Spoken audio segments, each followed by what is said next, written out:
So welcome back to Consistently Candid. This time I'm here with Deger Turan, who is the CEO of Metaculus, the online forecasting platform that probably everyone here has already heard of, and also the president of the AI Objectives Institute. So we're just going to have a little bit of a chat about AI and forecasting and related things. So do you want to give a little bit of background on how you got interested in AI and forecasting, and what was your path through life to becoming the CEO of Metaculus? Hi, Sarah. Thank you for having me.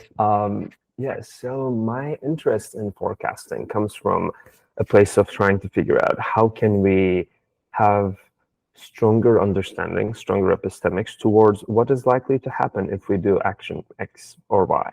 I'm quite interested in coordination mechanisms. The core driving thrust of my interest in my career has always been how can we get to better strategic alignment and coordination capabilities to the point that we don't necessarily face existential risk and fall apart as society, but instead are able to stand against the risk itself by being able to coordinate. The framing of existential risk as failure to coordinate at the face of an impending risk is the core question at hand for me. My interest has been originally on how can we have better regulatory feedback and process feedback for federal agencies and for central entities that are trying to gear their policy towards making multiple stakeholders happy. And I was working on that from the perspective of US federal agencies while I was still at Stanford. And after Trump got elected, it hit me maybe instead of taking an academic path, taking a path of, actual tech that I can develop and deploy to the wider world would be more effective. And that has brought me to my first startup where I was building forecasts on public opinion and shifts of public opinion. And then calibrated more through the journey of, finding product market fit towards working with retailers and hedge funds and the like. Then after I exited that startup, I started thinking much more on how can we build the same direction, but from a place of public wealth generation, where instead this can be an open source stack that actually uses the most cutting edge technology to develop scalable coordination mechanisms, both enabled with AI and also to enable AI to be better for humanity. So how can we use the most cutting edge natural language processing, LLM techniques, et cetera. A lot of the work that I have done in the context of AI Objectives Institute was around identifying how can we scale up deliberation and coordination. But even if we are to elicit perspectives on what is wanted by society, the desirabilities at large, at scale, even if we were to do that accurately, that still doesn't bring us towards good policy. That still doesn't bring us towards, hence we should be doing actions X, Y, Z. And that is how I found myself thinking more about forecasting. I see forecasting as a means to be able to coordinate on what strategy is likely to yield which outcome. Extracting desirabilities for outcomes is one pillar of collective coordination, but also which action courses are likely to yield the results is another. So I see this work of collective intelligence to have three pillars. One on surveying, so we can have better desirability that represents the stakeholders at large, which is not something we do a really good job as civilization, but we're iterating on it. The second is, what are the action courses the policymakers can take? And the third is, for the domain experts and forecasters alike, what is it that is likely to pan out if we are to take action course X? And in my past work, I repeatedly realized this is actually the critical question where a lot of both policymakers, strategists, startups are stumbling. And that's what brought me to think more about forecasting. Yeah, that's really interesting. Yeah, I never really thought about it in this way before. Like, obviously, if you can get consensus about things that are likely to happen, obviously that's really useful from a coordination perspective. And it's like interesting in the case of AI as well, I feel, because there is so little expert consensus about what is likely to happen with AI. Right. Right. So, we might not always. We might not always end up with consensus also, and that is also fine. The goal isn't necessarily to find consensus. In fact, searching for consensus specifically can cause the policy or the ideas to be quite diluted to finding the most common denominator. I am quite interested in instead can forecasting and like rigorous approaches actually identify what are different schools of thought that exist, and how is different world models change through time. Like this in and of itself is actually quite valuable to understand what are considerations that specific subgroups of experts or population are not looking at and tracking. So even if we don't hit consensus, if we can build world models that can capture the divergences across different people, that is quite valuable. And I think forecasting can offer that. Yeah, makes sense. What do you think is like the biggest limitation of forecasting, or how much should we integrate it into like informing policymaking and things like that? Is there any danger of over updating based on it? And yeah, how much do you think it can help versus what are its weaknesses? I would say there's a couple of challenges in the forecasting, both in the community and in the practice that I see right now. One of them is there's a certain cognitive homogeneity, I think, in the forecasting community that attracts a number of, fairly like quant-minded people. The faith in rationality transforms all questions into optimization problems, and I think this is something that especially the AI community also suffers at large.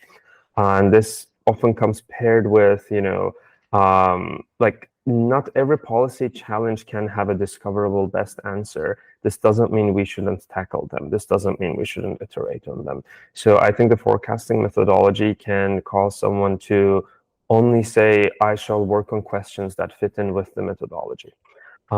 This often comes paired with a certain like ideological insularity also. Like forecasting often appeals to effective altruism and adjacent communities and nationalists. And this often comes paired with, is there an illusion of expertise here that, is bringing a level of, what seems like rigor, but is actually insular to a specific community. Now, I think forecasting actually has a level of rigor that does not necessarily mean it is, signaling devoutness to a specific community, but instead would actually be helpful at large.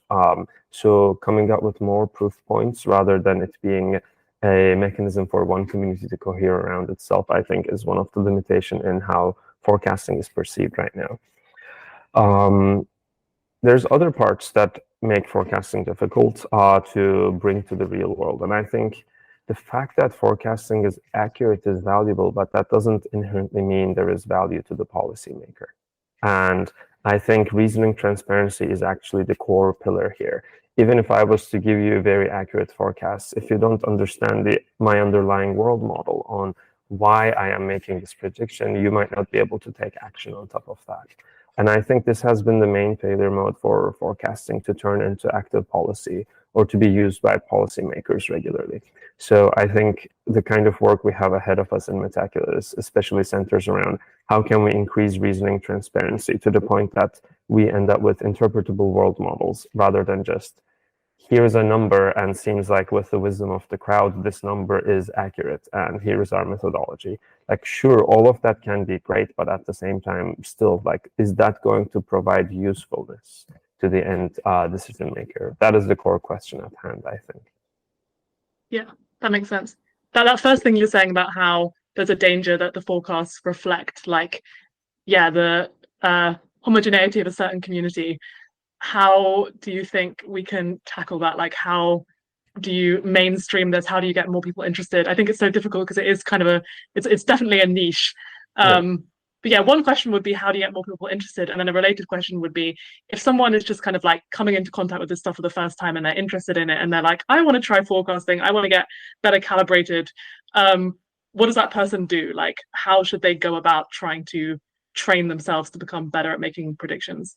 Yeah, great question. On the first part of your question, I would say the thing that is necessary is to actually have more proof points where forecasting was instrumentally helpful to a wide range of communities. And this is what I would like to work on, not just at Metaculus, but in the forecasting community at large. And these need to be motivated by the concerns of many different subcultures, many different professions at hand. So I'm quite interested in fairly domain-specific zoomed-in forecasting collections of, like, for example, zooming in on environmental impact, zooming in on climate impact, but also zooming in on much narrower policy for, say, a nonprofit or an activist group trying to figure out what is their best strategy. I think forecasting will naturally grow in its impact as more and more people are seeing that it is in fact helping their regular decision-making flow. So the core goal I have is to develop more cases like this. And I think we need to have many more partnerships that go beyond the communities that already value forecasting to a wider range. So working with diverse political spectrum, working with different professions and figuring out what is the best strategies they can take. For example, membership-based organizations like labor unions that are trying to strategize on, how can they have better wages or better work-life standards. All of these are, in a way, every decision, every policy choice, or every negotiation has an underlying forecast in it. I would like these to be made more transparent so that the decision makers can say, yeah, this was actually helpful and this was actually useful for me. So I think that means we need to outgrow our shell. So one of the things we are doing with Metaculus is we're open sourcing the code base and launching mini-taculuses. These will be like subreddits for Reddit, basically fairly specialized domains of forecasting. So that, these will be, currently Metaculus is moderated by us, but these will be moderated by anyone that wants to steward their own mini-taculus instance. So this will be another way in which more and more decision makers would use it. Over the last few months, we have seen actually more professional clients engage us on, both hedge funds saying, we want to use this for our internal decision-making processes, and also large retailers. So that is super exciting to me. I would like that to go beyond just, already well-coordinated professional large entities to smaller groups of humans also trying to make instrumental decisions. There's something very real about the smallness of that. Yeah. Yeah, awesome. Yeah, sorry. Yeah, go ahead. I was gonna go to the second part of your question on where does one begin forecasting? If you go to metaculus.com, there is an FAQ bar at the very top. And there you can find a quick tutorial on forecasting. I would love for people to take the tutorial if they are trying to figure out where should they begin. The forecasting is quite valuable for a skill set in and of itself, where you will start looking at the world from probabilistic distributions and likelihoods. And one of the things I really like is when people start forecasting, I'm going to use my words here rather than putting words on people's mouths, but something along the lines of, oh, I have realized that my desirabilities and my likelihood estimates are two different things. And I thought these were living at the same spot in my brain. Like, people don't want to vote for a party, even if that is the party of their choice, if they think the party is going to lose. And already we've had a political system where the desirability elicitation and the likelihood of impact are coupled together. Forecasting enables people to think of these as two distinct features. And this is one of the first experiences. I felt this myself when I started forecasting, but a lot of people say, oh, it's changed how I'm thinking about what do I want and what is likely to happen. And I think this is a personal, version of what is written in the Futarchy article by Robin Hanson on, vote on your values, bet on your beliefs. I think going through that on a personal level will actually shift how people orient and think. But going beyond that, the best way to get better at forecasting is to actually do it. And your track record will develop over time. I don't think of forecasting as, some very difficult, inaccessible process, but instead I've seen a lot of people that enter the forecasting world to actually develop a meaningful track record in over 6 months, when a couple of the questions they forecast end up resolving and we can see how they panned out. The best forecasters are the ones that regularly do it rather than have some innate gift towards it. And like people's track record and how the track records evolve often demonstrate that as well. And especially for people who are interested in this space. We did a tournament with Bridgewater that was focusing on recruitment for Bridgewater, and I think they have placed a couple people after the tournament into jobs, so that is awesome. So having a good track record is quite powerful in being able to demonstrate that you're able to think and reason about the future in a way where you can bring a level of rigor and have that rigor translate into better accuracy. We will have more of these tournaments coming up, so I am very excited about that. So especially for people who are just beginning forecasting, I recommend them to start getting used to the flow, and quickly they will develop a track record for themselves as well. Yeah, awesome. I think it's like definitely looks very intimidating from the outside. You're like, wow, these people must be doing something so complicated and like impenetrable. I could never do that, but it does sound like maybe it's a muscle that anybody can kind of train. Right. So I think that's definitely encouraging. Maybe I should try it. I definitely I don't recommend know. it.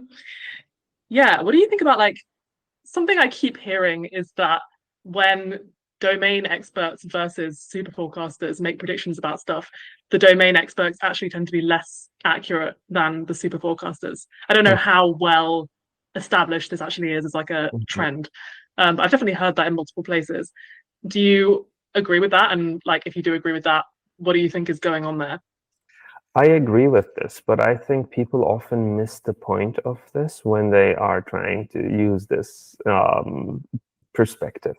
So there's actually quite a number of case studies on this, like ranging from the book Super Forecasting to a couple papers.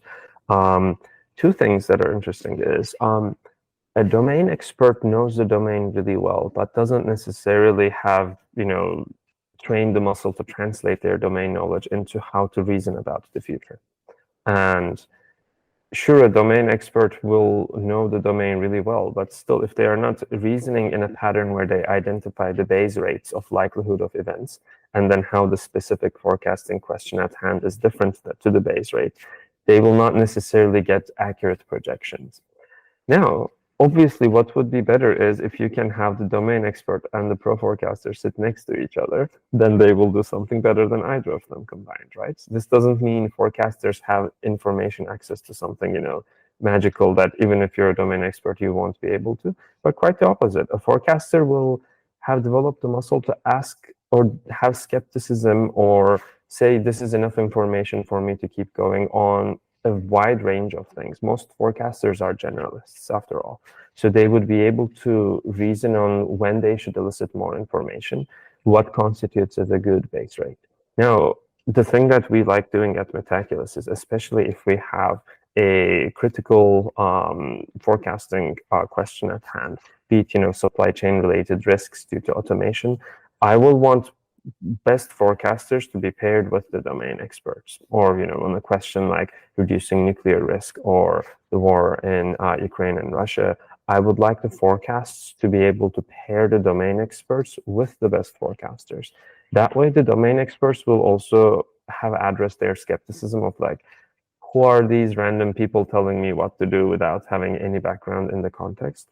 Actually having people go through well, here is the forecasting process, and this is why that actually yields better results, is going to be helpful all around. And the forecasters also will be able to get the information they're looking for much faster and much more effectively. In a way, forecasting has its own patterns and its own means and processes, right? So if you're good at that, you will be more accurate, but that accuracy is defined by the rules of the game itself. So, and that might often look different to how a policymaker is making a decision.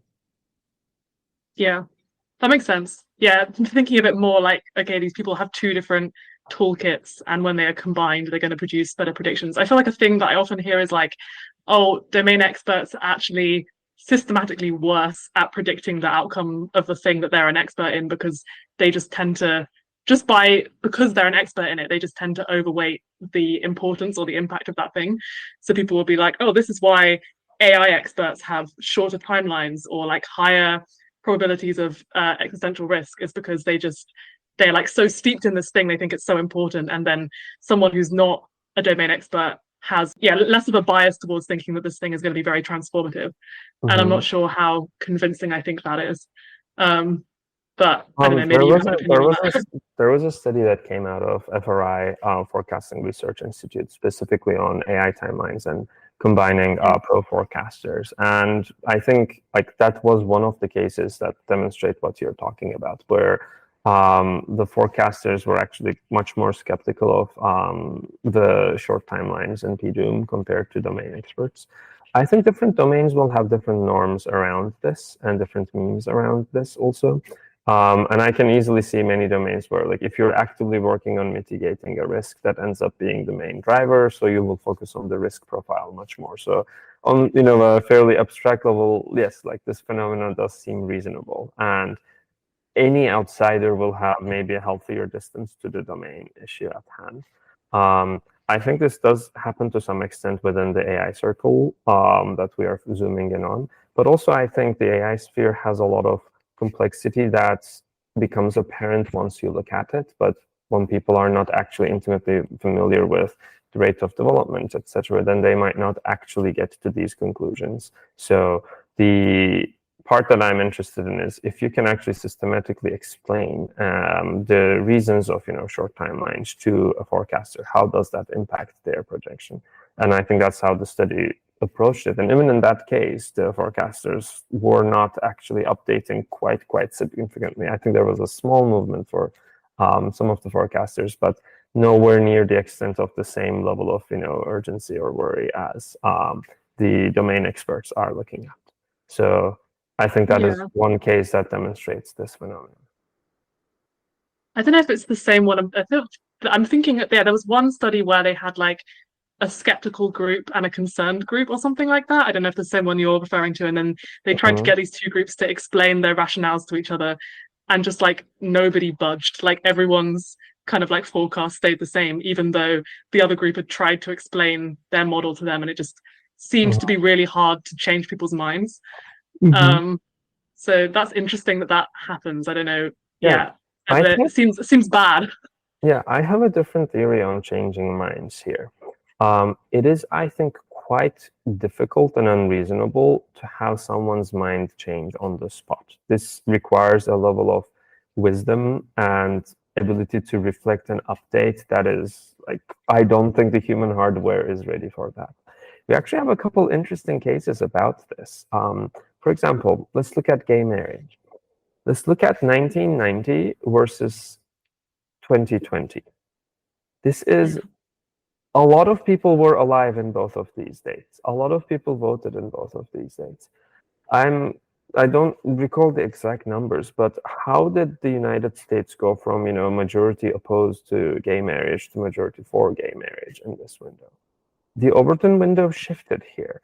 But if you asked this demographic that was alive in both of these moments, was there a specific moment where you change your mind? Like, is it that you watch a TV show or you hear a debate and you say, oh, I am updating my opinion? I don't think people will be able to pinpoint at that. The Overton window actually shifts gradually.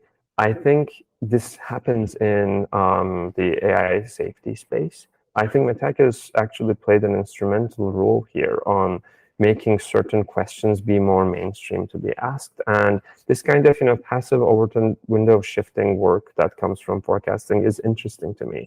I don't think that should be the core goal. I think, the process should help an active decision maker on the spot too.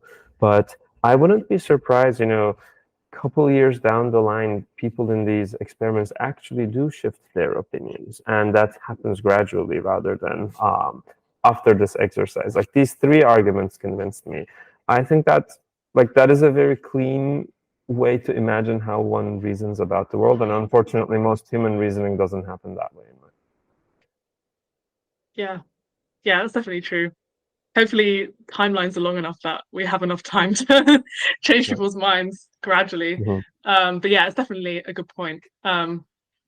You were talking earlier about how can forecasting help us coordinate around existential risk. So yeah, that's interesting to me, but maybe we should talk more about that, like specifically in the context of AI. Like, what's your theory of change here where AI specific forecasts can help us mitigate or reduce that particular risk? Well, I'm interested in two different aspects here, and I want to start not from the AI part, but from everything else part first. I am quite interested in the role AI and automation will play in much narrower failure modes of human existence right now. For example, like it came up earlier in our chat, like supply chain related failures is quite interesting to me. Supply chain failure is something that actually we regularly experience. Like there's a cancer drug shortage in the United States right now. That's only if you're within, the concerned space, you will be aware of it.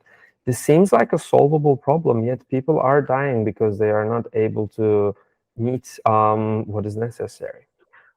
Cities like Honolulu are always 3 days away from famine, but the supply chain works, so they're still able to sustain massive populations. I think there's actually small and actually relatable in its immediacy case studies that demonstrate failure modes of risk. These aren't species threatening level risk, but in fact, I do think the pattern matches in a way. And there's a lot that we can learn from how can forecasting enable coordination at the face of incidents like this. Another domain that I'm quite interested in is looking at Taiwan and understanding how will Taiwanese sovereignty evolve and with the impending risk of an invasion from mainland China. We have a bunch of forecasts developing on this front. Here we have a community that is concerned for their existence. This is not a species level threat, but zooming in and understanding, okay, how can this group develop policy? How can their domain experts, their defense, their energy sector, all coordinate with each other to the point that they are able to develop further. I think forecasting, proving both its own track record and usefulness in other questions rather than the most open-ended one that faces our civilization right now, I think is good. We need more of these. Some people say, this is not worth the time and we should instead only think about the larger question at hand. I really don't think so. I think there's a lot to be learned from understanding different coordination mechanisms and how they come into play. And also, I think a number of AI-related failure modes or doom scenarios that we have ahead of us actively mirror these failure modes. Like repeatedly getting used to supply chain risks and to the point that people do not have a sense of security on what goods they would be able to procure at any given point can very well happen in a heavily automated economy. And this very well might be one of the ways in which the failure mode happens. Like bio-related risks, we can actually model these right now with forecasting. In fact, like some of Metaculus' most critical track record has been on questions like how will COVID or monkeypox develop through time, and we have been more accurate than the CDC on repeated instances of our forecasting on the COVID front.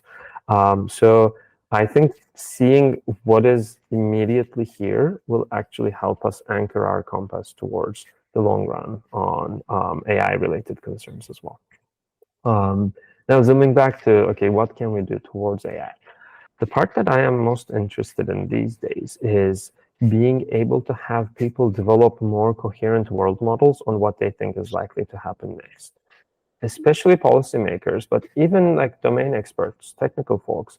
I often realize don't actually have very rigorous, robust world models on what the world looks like that has stronger AI capabilities. And questions, like we recently did a question series on 5 years after AGI, and seeing what people think of as going to be mainstream right after that is quite interesting to me because it helps me understand, okay, this is where people imagine the competence level of AGI will look like. I think zooming in on, for example, what will be the economic forecast look like? What will be the energy sector looking like? What will be, the centralization of power look like, especially at the hands of, corporations that are developing these tools? Projections around open source, quite interesting to me. So this is a space that I would love to understand more, like forecasting what is the likely leaks that will happen of models, what is the likely development and competence level of open source models and how they compare with models that are still keeping private.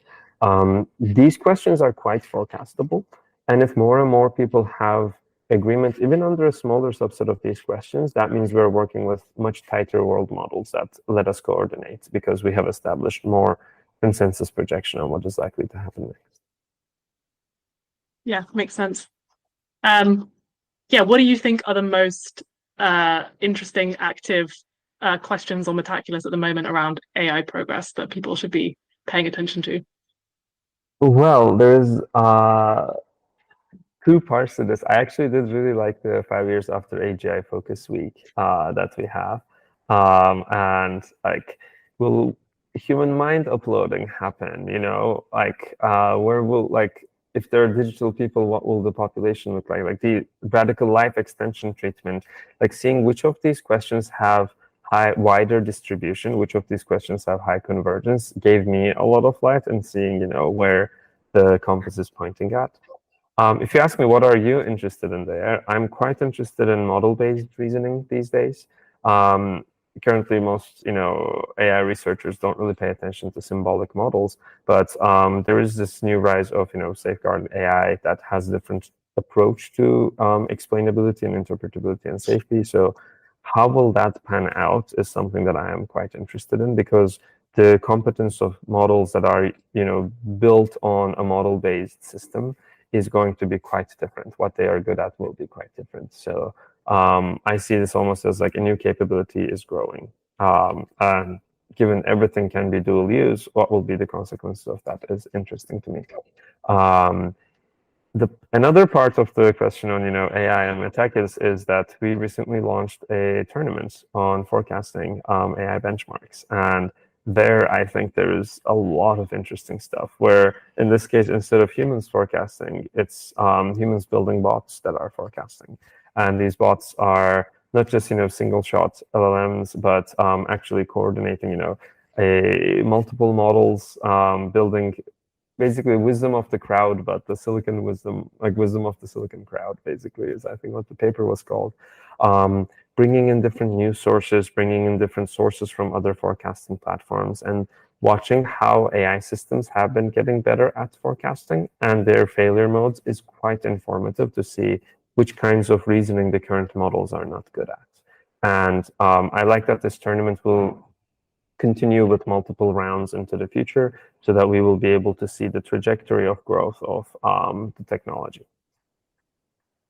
Yeah, I was going to ask about this actually, because obviously the point of the tournament is to get more information on this question of how close are AIs to reaching or surpassing human level at forecasting. So I guess we'll know more about that once. There's four rounds of the contest, is that right? Yes. So it'll be, I'm guessing, like sometime around this time next year it will conclude. Yes. Mm-hmm. Yeah, so I guess we'll know more then, but do you have any predictions on this? Like, what do you expect to see? How close do you think we are to AIs that can forecast at or above human level? I think we are quite far from it at this point.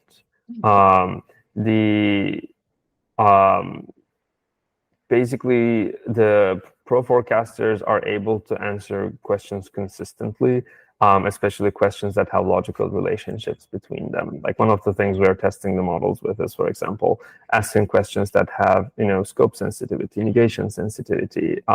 So say, we are forecasting a continuous variable and we're asking, chunking every window, is like what will be the monkeypox cases? Will it be between like 500 and 700? Will it be between 700 and 900? And chunking these windows, a pro forecaster would be able to look at it and like easily see through, while AI systems will be completely stumped and the answers they give are not actually in accordance to the forecasting math that should check out otherwise. So these are ways in which we're seeing a lot of failures from the AI systems.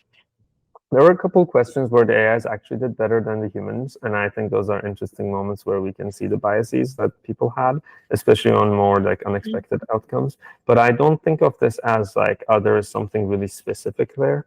I think this is more like a like the bots have also been evolving considerably during the competition, and part of it is that we encourage people updating their bots, but it's forbidden to have a human in the loop. And like these discussions have been quite interesting between different people. So that has yielded some bots to actually get better over time towards some subsessive questions. So that has been interesting. Yeah, all of these questions that we're asking the bots are also asked in the quarterly cup, so that we can see how the bots are doing against the pro forecaster community and also the wider Metaculus community. So I definitely recommend people to join our quarterly cup. It's not a lot of questions, and then you can see it's fairly beginner friendly in my opinion, to start from there. And if you want to give it a shot, you can actually develop a model as well and see how the bot you develop fares against. I think it's a great opportunity, mainly because basically, like a lot of people I know who are interested in AI are interested in also developing their competence. And this is, I think, a great opportunity because we basically are like OpenAI and Anthropic have been generous about donating a good number of credits. So we will be covering people's costs for the tournament because ultimately what we're doing here is building a collective benchmark that can't be gamed because we literally don't have the answers ahead of time. So anyone that wants to develop, more comfort and competence, especially with prompt engineering and also architecting different systems, I strongly recommend them to give it a shot because very quickly they will be able to see how they're fair, and all of the costs will be covered. In fact, there's a community on our Discord where people are discussing different strategies. So I think it's a great place to actually understand, okay, how can I make use of language models? And also, what are their shortcomings? How can I address their shortcomings? One thing I want to add is it's really not that late to join. People are scored on the questions that they do forecast. So obviously, the more good forecasts you have, the better your results will be. But we have a couple accounts that joined actually fairly recently that have made their way up the leaderboard, and I'm quite interested to see how their bots are architected for that. So even if you say you want to try it at the next round of the tournament, which will start in a month and a half, I would say it is better to kick off now and develop some competence because we will cover all your costs anyway. Yeah, sounds like a really good opportunity. I'll definitely link this in the description, and people should definitely think about participating. Well, you said obviously you think we're not that close to human level AI forecasters, but if and when we do get to that point, like, what are you most excited about there? Like, what are the best use cases for AI that can tell the future better than people? Like, seems like there's a lot that we could do with that, but yeah, what do you think is going to be the most exciting use cases? And also, related to it, I should stop asking multiple questions at once, but something just popped into my head is like, do you think people will trust AI forecasts over human forecasts? Like, I can see like rationales for why they might trust them more and why they might trust them less. So I don't know. I was wondering what your opinion on that is. Great question. To me, there's two parts to this. One, and these are linked to your previous question on, what am I excited about? The thing I'm most excited about is reasoning transparency. People love forecasting on Metaculus. They don't love writing 3-paragraph explanations of their forecast at all. And if we were to force everyone to write those forecasts, that would be so much more expensive than just asking a large language model to reason through and explain their reasoning. This is quite a shame, but also I think this is the failure mode of policymaking and governance that we as an entire society have been grappling with today. Is can we actually get better reasoning transparency and ground the policies we make in that reasoning transparency to say, here are the steps that I am going through. Now, it's hard to understand this if you're not a domain expert. It's like not every voter will actually be able to look at every single policy proposition in a ballot and reason through them, which is why we want to delegate. Like that is a failure mode of the way we are currently conducting, desirability elicitation and, strategic decision making. Competent AI, there is a world in which will actually help us overcome some of these barriers by both helping us reason through complex world scenarios in discourse and also to generate, hey, here's my forecast and here is why we believe in this forecast. The part of this that is interesting to me is like, I would believe something if the reasoning checks out.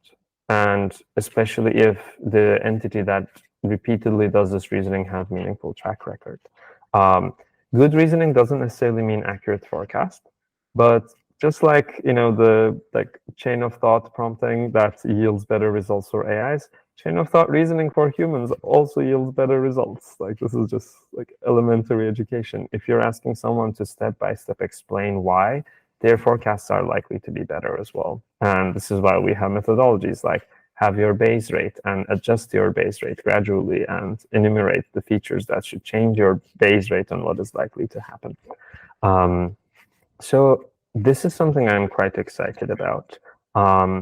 There also is like the other side of the coin, right? Which is if people are mostly delegating their reasoning to machines, like we already are living in a society where most of our decision making is delegated to abstract non-human systems, like we call these governments or agencies.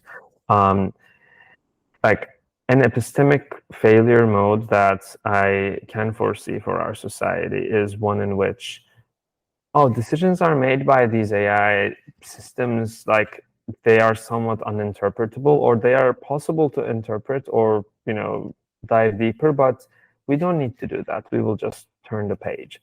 And from that lens, it feels like humanity delegated most of their explaining capacity to abstract forces of nature or gods for part of the history. If rain is falling, it must be because of some divine mode of nature.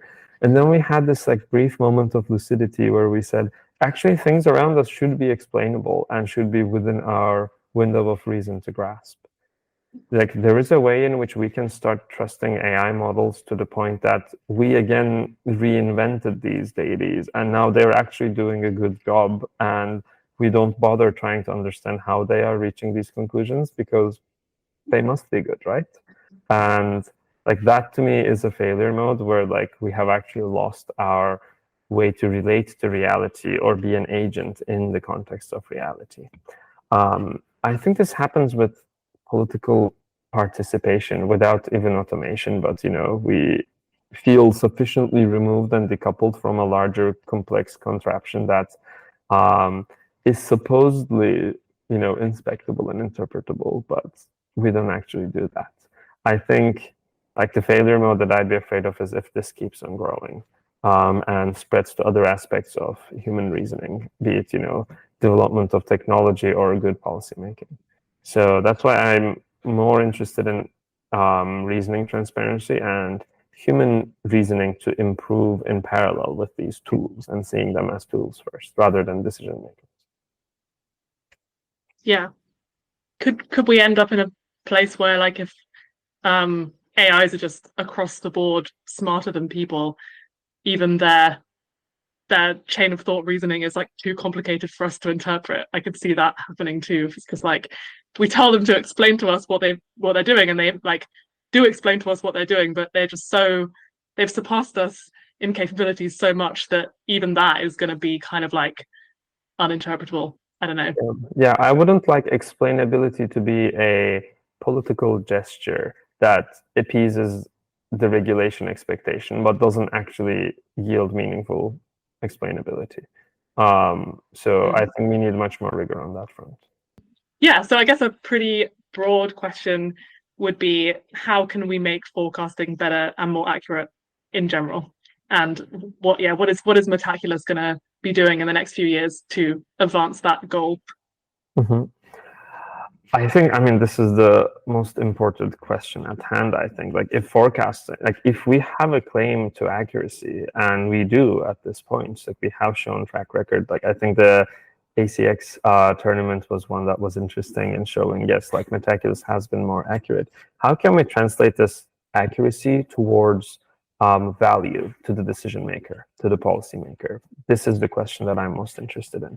And I think of this as primarily an interface question at this point. Like, how can we develop different ways in which one relates to forecasting? One can digest forecasts or make forecasts. So what we have at Metaculus in the next window is basically 2 to 3 quarters of work that will be repeated experimentation of a bunch of new strategies that go beyond what exists on metaculus.com. So if anyone is interested in ideating on these with us, send us a message, because I am very interested in seeing different approaches here.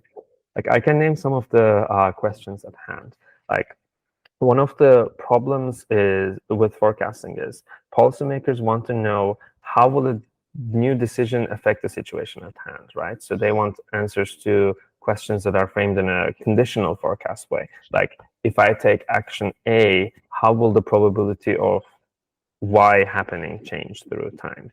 And these questions are often, there's a lot of confounding variables here. And when the best forecasts account for like change probability of event Y in a world where action X would be conceivable or not, there's a lot of logical circularities, and like a professional forecaster will have a harder time saying, this is not very clean, while a decision maker might say, I still just need this kind of forecast without looking into confounding variables. So there are a lot of ways in which like what is necessary is hard to frame in a rigorous fashion. So this is one of the questions that slows down forecasting, in my opinion. We just need to try a bunch of different experimental frameworks at this point to see if we can develop better processes where both the policymakers at hand and the forecasters are able to iterate through and come up with framings that are useful to them. So I'll just name a couple of these that I find to be quite exciting and interesting. I think we will have a lot of experimentation on conditional decision making. So especially identifying what are specific inflection points in our society where you can see if you go from scenario A to scenario B, these two worlds are substantially different, and we want to make sure we stay in scenario A. So what are actions I can take to make sure I stay in scenario A? This goes towards something that looks like the way tech trees at Foresight Institute has been done, but more so, what are possible world scenarios that we might be fraying towards and making sure we're staying on the paths that we would like. So kind of like an early warning system. I'm quite interested in developing these. So this is one project. Another one is to thinking about indexes. Just like, you can aggregate a bunch of different stock tickers and make something that is more complete. Say you're interested in reducing microplastics, and you could have 30 different questions on, if policy X was passed, if this country changes regulation, if another material is invented. Now, all of these questions are linked to each other. So you can't have very clean conditionals with each other, right? Because the variables are tightly linked to each other. But one thing you can do is come up with an aggregate index on how good a question, like the parent category, is at.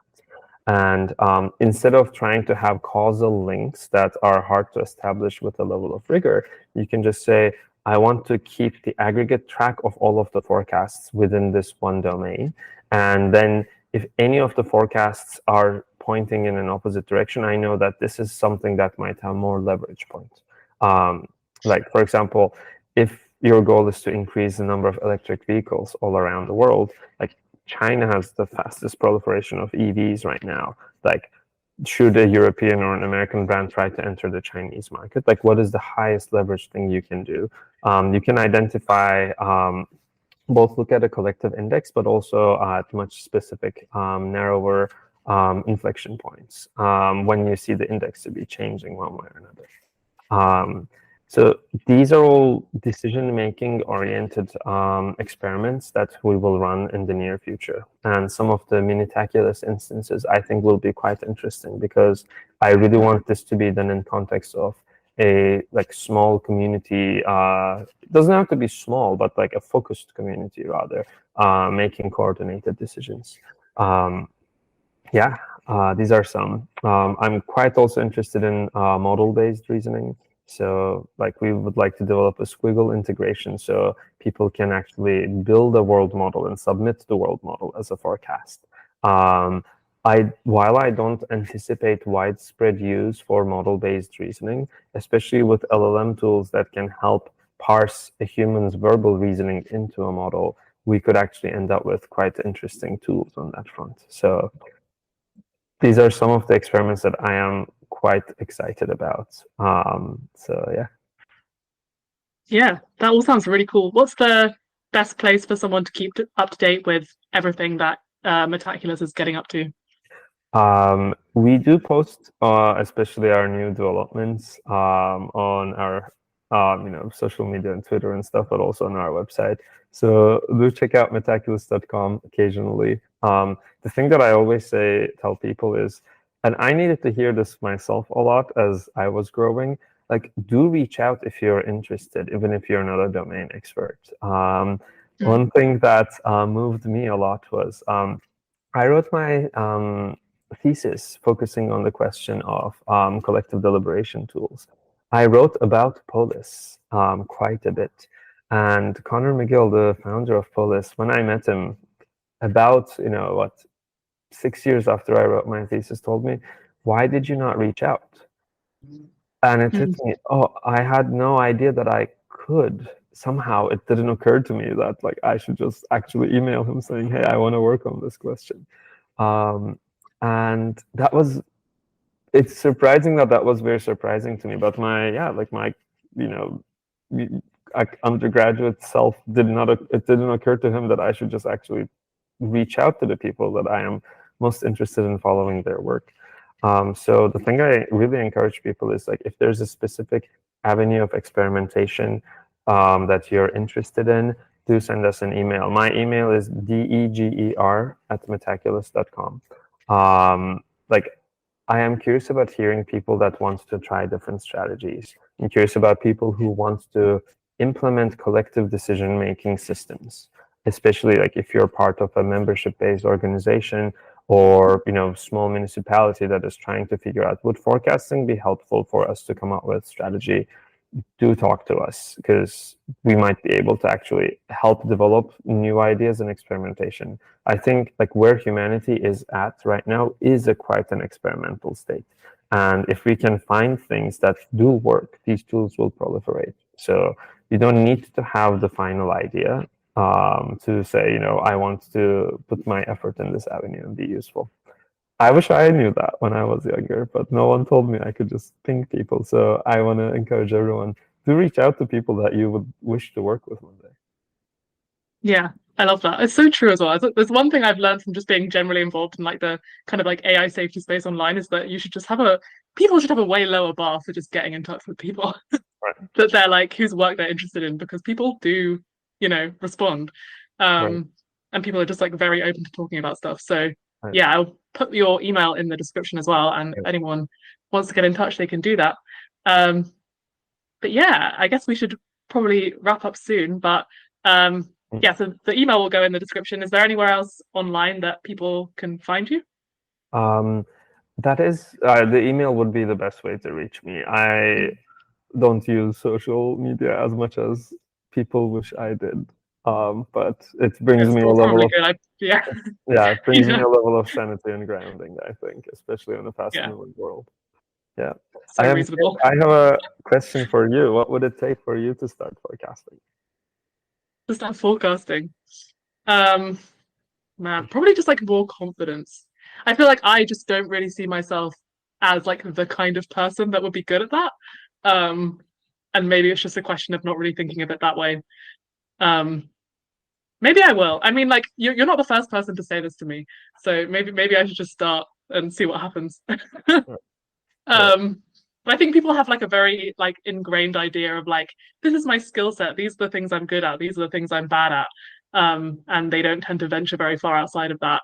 And so maybe it's just a case of trying not to think about it in such a in such a rigid way. But yeah, you've inspired me, so maybe I will. I would be honored. Cool. Awesome. Thank you so much. Thank you.